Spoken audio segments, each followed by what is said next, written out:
Hi, my name is Kathleen Hansen, and I'm here at the art installation Work on Evolution. It's a project that I did with my sisters, Megan Hansen and Nora Hansen, and it's something we did with help from 1% For The Tetons. Basically, our goal was to create something that evoked a sense of thought and at the same time was fun to look at.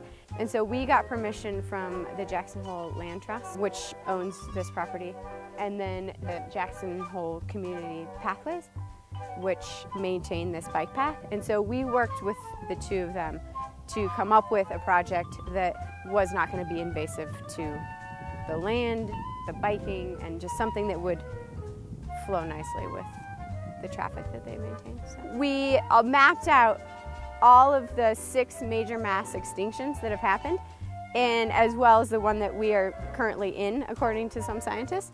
So along with each of the pieces, we've stenciled onto the asphalt any sort of life that was a big part of that mass extinction. So with the shape of these, we were hoping for a fairly organic and natural curve. So we started by putting in these vertical posts for stability. We came up with a system with the 3 of us weaving, and basically like a giant basket just started weaving up, and as we would go, we'd get up and stand back and look at the shape of it and make sure that it was taking a shape that we liked. This is our 3rd installation piece, and it represents the 2nd extinction. And this wall was built with a lot of help from Jackson Land and Cattle. They were really great about letting my sisters and I come up and take as much willow as we wanted whenever we needed it. So we really appreciated that. This mass extinction represents a time in the fossil record where the corals really suffered. This wall is representing the Triassic-Jurassic mass extinction, where most we'd probably think of them as giant lizards really suffered. And with this one, we stripped some of the bark off the willow, just trying to add, we were trying to, obviously create a wall that represented something along the fossil record, but we also were hoping to create something that would be fun and interesting to look at. So we tried to get a little more creative with the walls that we were building and split them off and peel some of them and just make it something that was interesting for people as they were biking or walking by. So this is the last wall that we actually made to completion to represent one of the more well-known mass extinctions, the Cretaceous. And it's what we would think of as a time when dinosaurs were wiped out and made way for humans.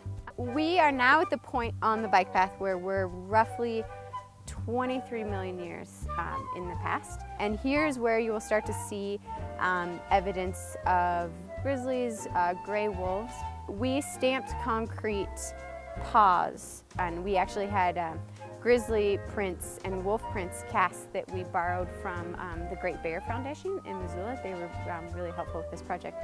So Meg and Nora were able to cast about 500 pounds of concrete for these paws to help represent their place in time.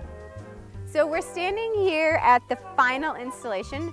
We have just gone through the project in its entirety, from the Cambrian explosion through all the different extinctions up to present day.